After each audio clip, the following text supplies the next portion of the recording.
को मिलेगा, ये भी। और जयति कहते हैं कि परिणामों में इसलिए दिलचस्पी बनी रहती है कि काउंटिंग के दौरान कब क्या हो जाए, कौन से ईवीएम किसके पक्ष में खुले, कौन से ईवीएम में किस क्षेत्र के ईवीएम में किस प्रत्याशी के समर्थन में वोट है, या फिर हो सकता है कई बार उस दूसरे किसी प्रत्याशी को एक भी वोट ना मिले। तो यही तो खेल ईवीएम का अलग अलग क्षेत्रों का होता है। और इसलिए जब काउंटिंग जैसे जैसे आगे बढ़ती है वो आंकड़े भी बदलते हुए नजर आते हैं। जो शुरू में कभी जीतता नजर आता है, आखिरी में वो हारा हुआ भी नजर आता है।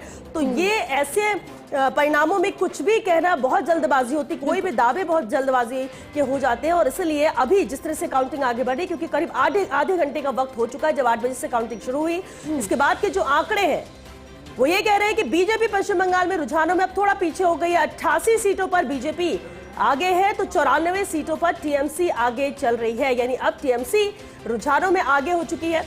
और केरलम की बात कर ले, 140 में से 108 सीटों पर यहां रुझान सामने आ चुके हैं। असम में 126 में से 52 सीटों पर आए, जिसमें बीजेपी 42 और कांग्रेस 10 सीटों पर आगे चल रही है। पश्चिम बंगाल में 92 का यह आंकड़ा पहुंच चुका है। और अब देखिए 234 में से 68 सीटों पर तमिलनाडु में भी ये आंकड़े रुझानों पर सामने आ चुके हैं। तो पुडुचेरी में एनडीए जिस तरह से बताया गया 30 में से 18 सीटें हैं अभी रुझान आए हैं और 13 पे एनडीए आगे चल रही है। ये दिलचस्प आंकड़ा है। लेकिन अब जो टैली में बदलाव देखने को मिल रहा है वो पश्चिम बंगाल में, जहां अब टीएमसी 97 पर पहुंच चुकी है और बीजेपी 92 सीटों पर।